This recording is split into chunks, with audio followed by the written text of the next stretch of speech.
Romantic as 1798 to 1824 का duration romantic as कहलाता है। आप जानते हैं रोमांटिक एज के बारे में। और रोमांटिक एज जब क्लासिकल एज डिक्लाइन में जाती है तो उसके बाद फिर कुछ टाइम का ड्यूरी गैप आता है। 1784 के बाद फिर कुछ ईयर्स का गैप है।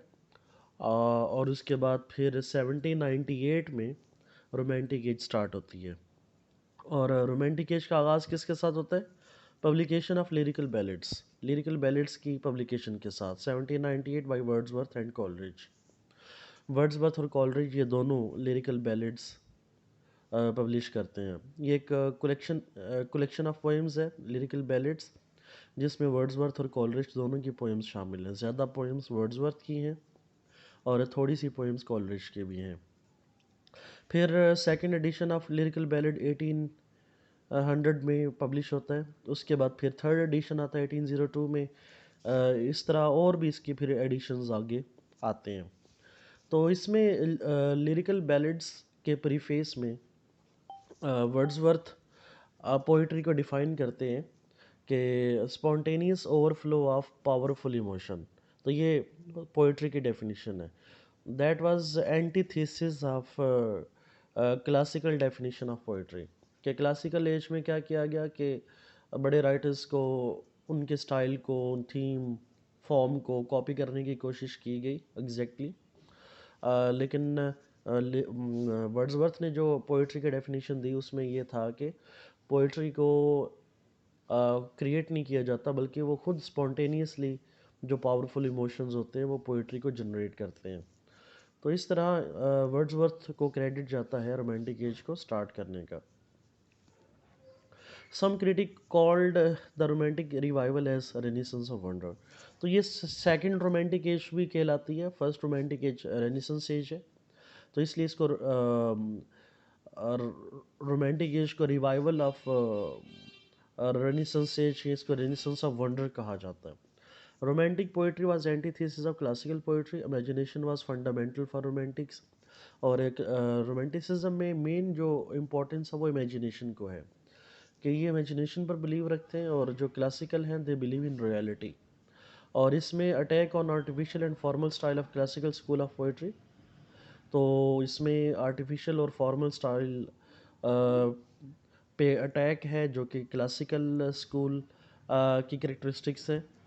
तो इसमें जो नेचुरल स्टाइल ऑफ राइटिंग पे फोकस किया गया। Liberty of poets from tyranny of literary rules. और जो लिटरेरी रूल्स जो कि इम्पोज किए गए थे राइटर्स के ऊपर क्लासिकल एज में, उससे राइटर्स को आज़ादी मिलती है रोमांटिसिज्म की वजह से। Elizabethan age can be called the first romantic age. ये बात हमने कर ली कि एलिज़ाबेथन एज रेनेसेंस एज को फर्स्ट रोमांटिक एज कहा जाता है। हिस्टोरिकल इवेंट्स देखते हैं इस टाइम में क्या हिस्टोरिकल इवेंट्स होते हैं। 1789 में फ्रेंच रेवोल्यूशन आता है। और उसके बाद 1792 में France is declared A Republic. Monarchy का ख़ात्मा होता है और रिपब्लिक बन जाती है, डेमोक्रेटिक कंट्री बन जाता है फ्रांस। और 1792 में ही France and Britain at war, दोनों के दरमियान एक जंग होती है। 1793 reign of terror in France. France में रेन ऑफ टेरर, वो जो हमने पहले भी बात की कि फ्रांस में जो इनकलाब है वो लोग अब उसे अपने ज़ाती मकसद के लिए इस्तेमाल करना शुरू हो गए, इंतकाम के लिए।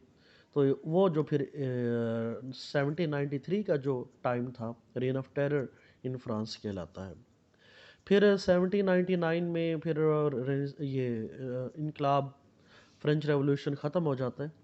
और 1804 में Napoleon is crowned emperor. Napoleon emperor बन जाता है, हुकूमत संभाल लेता है। 1807 abolition of slave trade in Britain empire.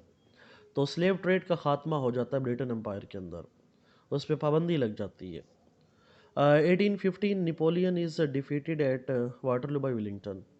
तो नेपोलियन के आने से ब्रिटेन और फ्रांस के दरमियान बेशुमार जंगों का एक सिलसिला शुरू हो जाता है। और फाइनली जो नेपोलियन को शिकस्त होती है वाटरलू के मुकाम पर 1815 में। और इंग्लिश जर्नैल विलिंगटन उसे डिफीट देती हैं। 1825 रेलवेज ओपन, रेलवे का आगाज़ हो जाता है इंग्लैंड में। 1826 university college London is founded, university college London की बुनियाद रखी जाती है। 1829 कैथलिक एमेंसिपेशन एक्ट, कैथलिक्स की हवाले से एक एक्ट पास होता है, कैथलिक्स को राइट्स देने के हवाले से पार्लियामेंट एक्ट पास करती है। आप जानते हो कि उनके खिलाफ एक बड़ा प्रेजुडिस उनके खिलाफ थी इंग्लैंड के अंदर, कैथलिक्स के खिलाफ, जैसे अपने क्लासिकल एज में पोप के अगेंस्ट पड़ी। तो फाइनली जो है वो कैथलिक्स को इंग्लैंड में एक्सेप्ट करने का जो प्रोसेस है वो शुरू हो जाता है। 1833 education and factory acts are passed. Education और फैक्ट्री एक्ट्स क्योंकि इंडस्ट्रियल कंट्री बन चुका था इंग्लैंड, तो वहाँ पर फैक्ट्री एक्ट्स और एजुकेशन एक्ट्स जो है वो पास होते हैं। 1834 new poor act is passed, कम से कम वेजेस के हवाले से, गुर्बत को ख़त्म करने के हवाले से 1834 में न्यू पुअर एक्ट पास जो है वो एक्ट जो है वो पास किया जाता है। तो ये है जी सारा इस स्टेज का हिस्टोरिकल बैकग्राउंड। आगे चले तो नेक्स्ट है जी characteristics of romantic age. Romantic age की क्या करेक्टरिस्टिक्स हैं? फेथ इन द इमेजिनेशन, ये आप जानते हैं कि ज़्यादा जो फोकस है वो इमेजिनेशन पे था।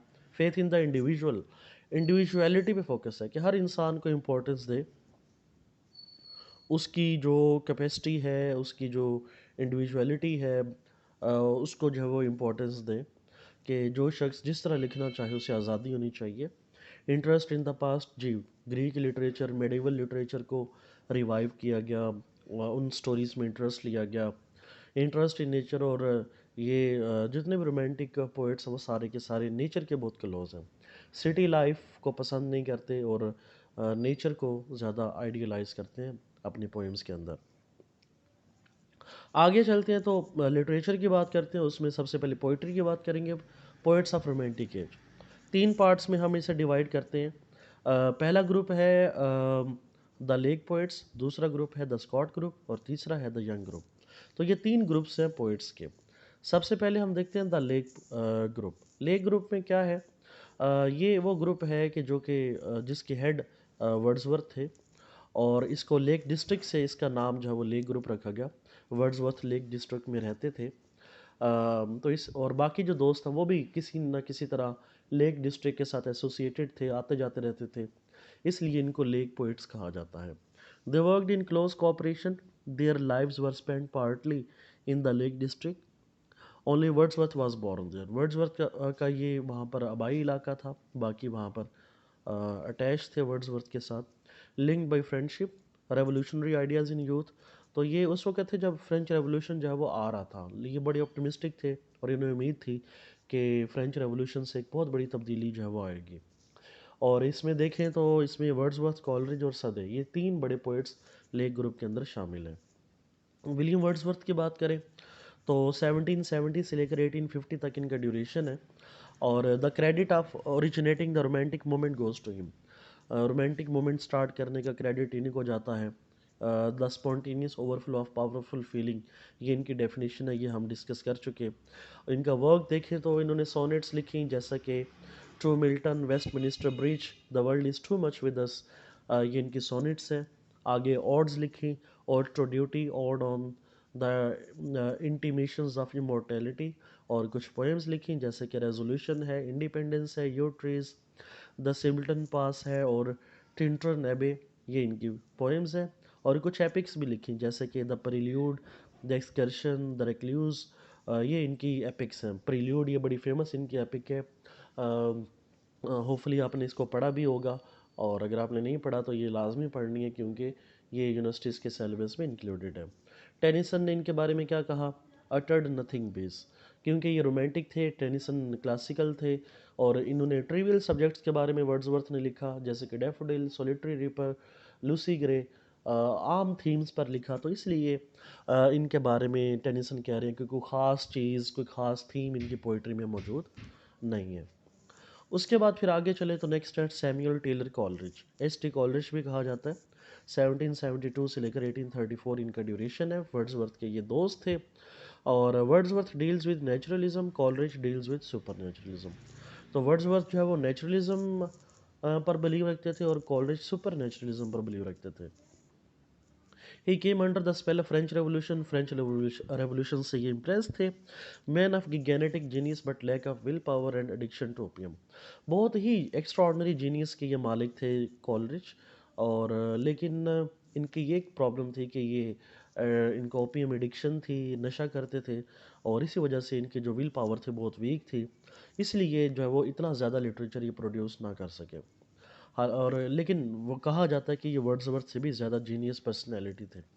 इनका वर्क देखें तो उसमें रिलीजियस म्यूजिंग्स हैं, डेंटिंग ऑफ नेशंस हैं, ऑटो डिपार्टिंग ईयर है, फ्रेंच एंड ओल्ड, और आगे चलें the ancient mariner, frost at midnight, Christabel, Kubla Khan, love, dark lady, youth and age, dejection and ode, और ये सारी इनकी पोइट्री है, पोइटिक वर्क है। इसमें हो सकता है आपने डिजेक्शन एंड ओड पढ़ी हो, कुबला खान पढ़ी हो, द एंशिएंट मैरिनर पढ़ी हो, फ्रॉस्ट एट मिडनाइट पढ़ी हो।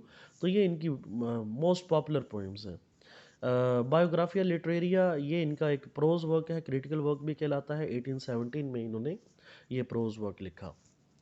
उसके बाद रॉबर्ट सदे हैं, his achievement as poet is not much, wrote better prose than poetry. तो पोइट्री से ज़्यादा बेहतर इन्होंने प्रोज लिखी, जैसे कि लाइफ ऑफ नेल्सन इनका प्रोज वर्क है। बिकेम पोइट लॉरिएट इन 1813, 1813 में पोइट लॉरिएट बनते हैं। और Wordsworth became in 1843 after his death. और वर्ड्सवर्थ फिर इनकी मौत के बाद 1843 में वर्ड्सवर्थ पोइट लॉरिएट बनते हैं, और 1850 तक वर्ड्सवर्थ पोइट लॉरिएट रहते हैं। फिर वर्ड्सवर्थ के बाद फिर टेनिसन जो है वो पोइट लॉरिएट बनते हैं।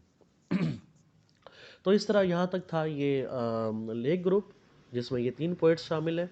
आगे चले तो नेक्स्ट है जी स्कॉट ग्रुप। स्कॉट ग्रुप में जो मेन हेड है वो सर वॉल्टर स्कॉट है। He was the first to make romantic poetry popular among the masses. Romantic poetry को अवाम में इन्होंने पॉपुलराइज किया सबसे पहले। और ये स्कॉटलैंड के रहने वाले थे, स्कॉटिश थे। और ये नॉवलिस्ट भी हैं, एज ए नॉवलिस्ट भी पॉपुलर हैं, पोइट भी पॉपुलर हैं। और इनका वर्क देखें तो मरमियन है, lady of the lake, the lady of the last minstrel, Rokeby, the lord of the isles, ये सारी इनकी पोएम्स हैं। After 1815, Scott wrote little poetry and turned to prose romance in the form of historical novels. 1815 के बाद फिर इन्होंने poetry लिखना छोड़ दी और फिर नावल की तरफ आ गए। और हिस्टोरिकल नावल, मतलब एक नया जॉनरा हिस्टोरिकल नावल्स, उसकी बुनियाद सर वॉल्टर स्कॉट ने रखी। इसके अलावा थॉमस कैम्पबेल, थॉमस मूर, ये भी स्कॉट ग्रुप के अंदर शामिल हैं, लेकिन माइनर पोइट्स में इंक्लूड होते हैं। कोई ख़ास रिमार्केबल वर्क इन्होंने प्रोड्यूस नहीं किया। फिर उसके बाद तीसरा ग्रुप है द यंग ग्रुप, जो कि फर्स्ट ग्रुप की तरह ये भी बहुत पॉपुलर हुआ। Second flowering of English romanticism इसे कहा जाता है। दे वर चिल्ड्रन ऑफ रेवोल्यूशन। ये रेवोल्यूशन, फ्रेंच रेवोल्यूशन के बाद की कि ये चिल्ड्रन है, कि जो ले ग्रुप है वो फ्रेंच रेवोल्यूशन से पहले की और ये बाद के। दे वर लेस नेशनल। तो फ्रेंच रेवोल्यूशन के जो रिजल्ट्स देखे तो उसके बाद फिर ये लेस नेशनल हो गए, इनका नेशनलिज्म पर इनका जो ट्रस्ट था वो ख़त्म हो गया। Against the historic and social traditions of England. England की हिस्टोरिक और सोशल ट्रेडिशंस के खिलाफ थे। Byron and Shelley lived their best years and produced best poetry in Italy. और इसी तरह ये बड़े रेवोल्यूशनरी थे और इवन अपनी गवर्नमेंट्स पर बहुत ज़्यादा तनकीद करते थे। तो उसका नतीजा ये निकला कि बायरन और शैले को अपना कंट्री छोड़ना पड़ा और उन्होंने अपनी जो अच्छी पोइट्री है वो इटली जाके लिखी।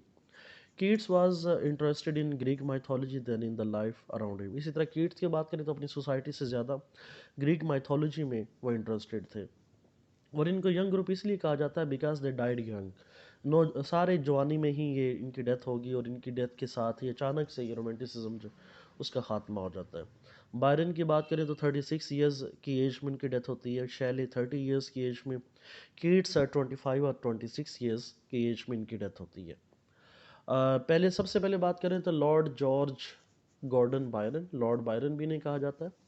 Byron was the most popular of all romantic poets. अपने टाइम में बायरन सबसे ज़्यादा पॉपुलर पोइट जो वो कंसीडर किए जाते थे।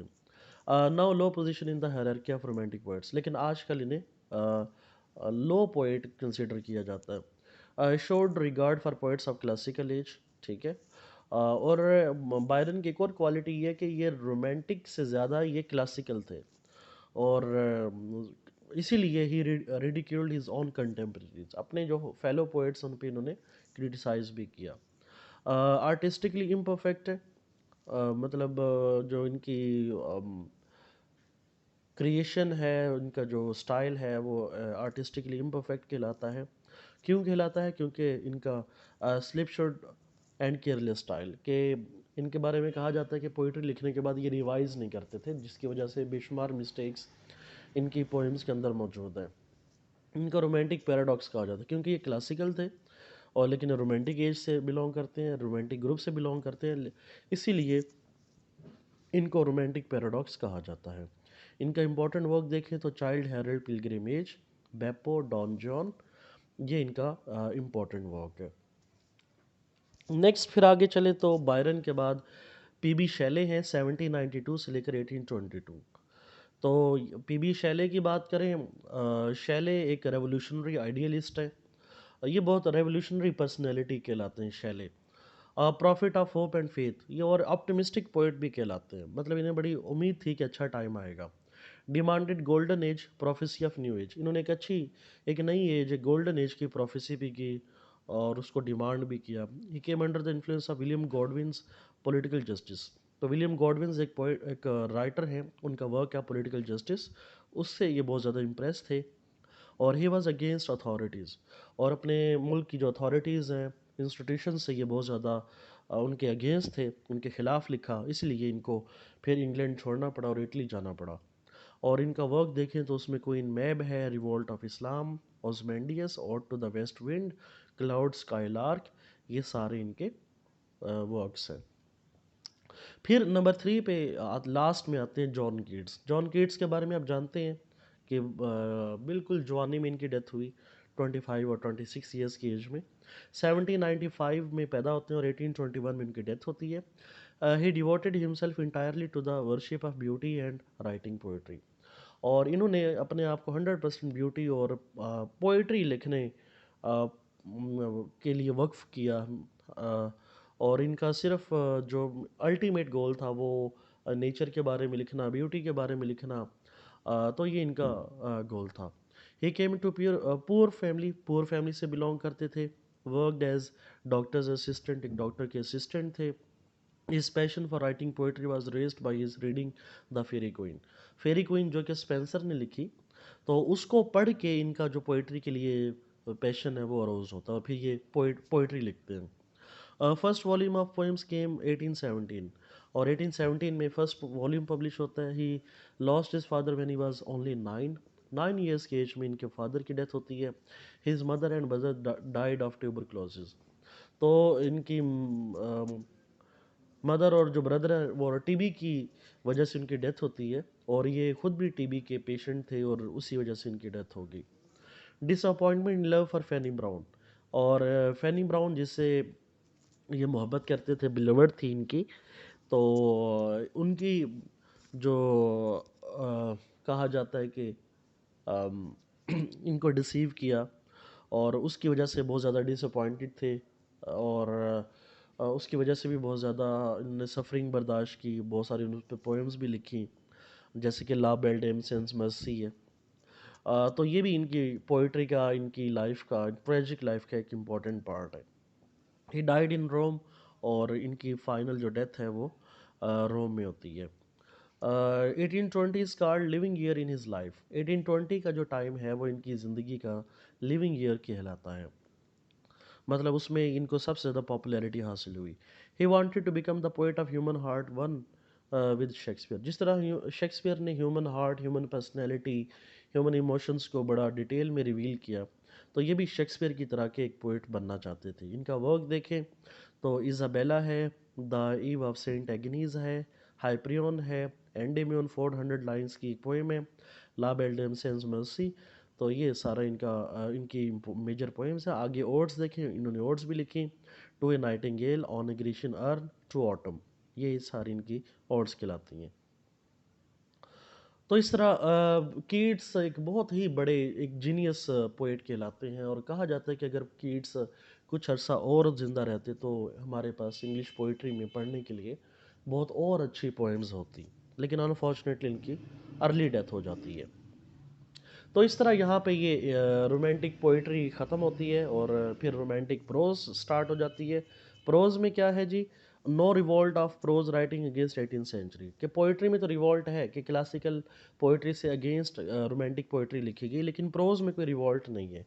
जो 18th सेंचुरी में जो ट्रेडिशन चल रही थी प्रोज राइटिंग की, वही यहाँ पे चल रही है। Writers were concern with subject matter and emotional expression than with appropriate style.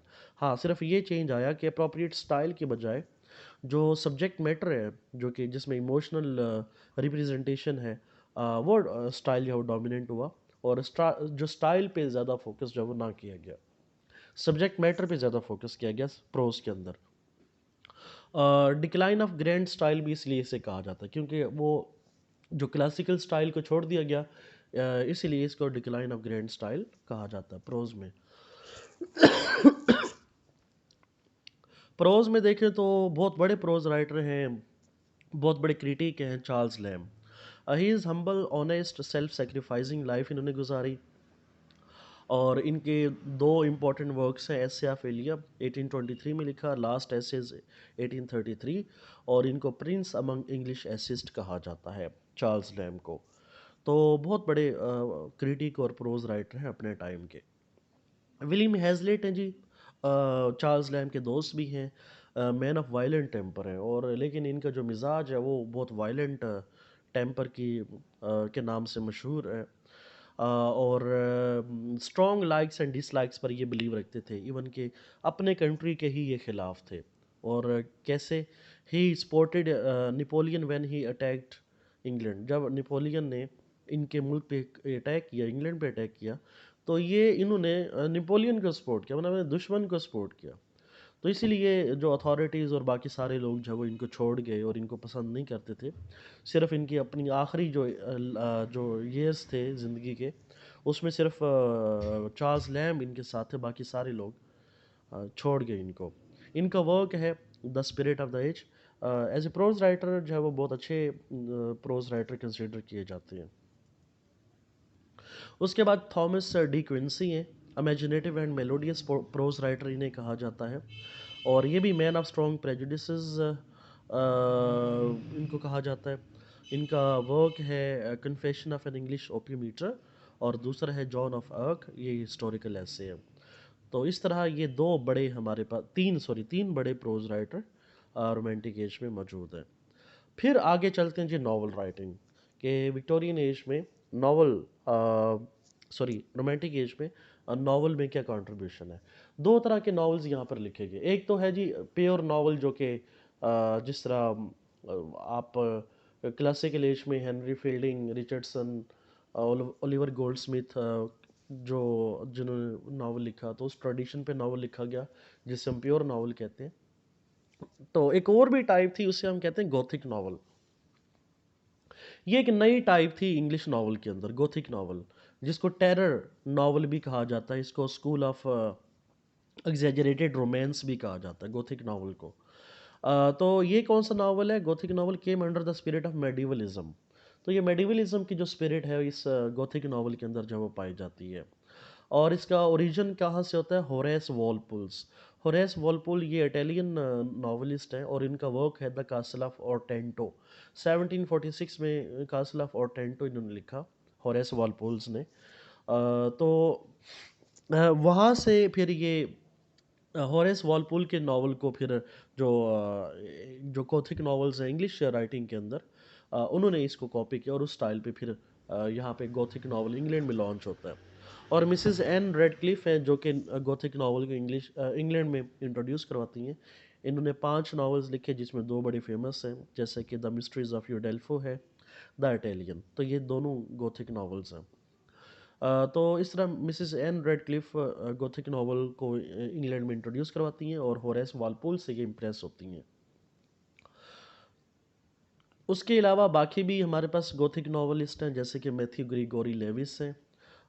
ये भी इंग्लिश नावलिस्ट हैं। Monk, the monk, tales of terror, tales of wonders, ये इनके 3 नावल्स हैं। गोथिक नावल्स की क्वालिटी उसमें मतलब एक टेरर्स और सुपरनेचुरल एलिमेंट्स आपको नज़र आएंगे, और खौफ की जो फ़िज़ा है वो नज़र आती है। ये जितने भी नावल्स हैं इन पे मूवीज़ भी बनी हुई हैं, और ये सारी ड्राउनी मूवी जिसे आप कहते हैं ना वो है। चार्ल्स रॉबर्ट म्यूटन है, मेलमोथ और वॉन्डरर, ये इनके गोथिक नावल्स हैं। मिसेस शेले, जो कि पीबी शेले की वाइफ हैं और नॉवेलिस्ट भी हैं। तो फ्रैंकेनस्टाइन ये इनका एक बड़ा फेमस नावल है, बड़ी फेमस मूवी भी इस पे हॉलीवुड की मौजूद है। तो ये भी गॉथिक नावल है। इसी तरह थॉमस लव पीकॉक है, द मिसफॉर्च्यून ऑफ एल्फिन, ये इनका वर्क है। तो ये सारे जितने भी ये हमने बात की, ये सारे गॉथिक नॉवलिस्ट कहलाते हैं। उसके बाद फिर आगे हम बात करें तो जेन ऑस्टन आती हैं 1775 से लेकर 1817 तक। तो जेन ऑस्टन प्योर नावल लिखती हैं, जो नावल की रियल ट्रेडिशन है। जेन ऑस्टन आप पहली well renowned female writer in English language कहलाती हैं। इससे पहले और भी फीमेल राइटर हैं, जैसे कि लेडी विंचेल्सी हैं, तो एफ्रा बेन है, तो वो भी राइटर हैं, लेकिन पहली मतलब रिकग्नाइजेबल अ, जो राइटर हैं वो जेन ऑस्टन कंसिडर की जाती हैं। जेन ऑस्टन ने 6 नावल पब्लिश किए, publish 6 novels. Daughter of a clergyman थी, died at the age of 40। इनकी भी जल्दी डेथ हो गई और 40 ईयर्स में ये डेथ हो जाती है इनकी। Never permitted her name to appear on title page, sincerest example of art for art से। और कहा जाता है कि जेन ऑस्टन ने जो अपने 6 नावल लिखे और जो पब्लिश किए, तो कभी भी अपने नावल पर इन्होंने अपना नाम नहीं लिखा। उसकी रीज़न ये थी कि ये मेल डोमिनेंट सोसाइटी थी, औरतों को हायर एजुकेशन की इजाज़त नहीं थी, यूनिवर्सिटीज़ कॉलेजेस में एडमिशन की इजाज़त नहीं थी। तो इसलिए औरतों के बारे में ये बात मशहूर थी कि they can not produce something good, they can not right something good. तो इसीलिए एक प्रेजुडिस थी औरतों के खिलाफ। ये नहीं थी कि उन्हें लिखने की आज़ादी नहीं थी या उनकी किताब पब्लिश नहीं हो सकती थी, ऐसी बात नहीं है।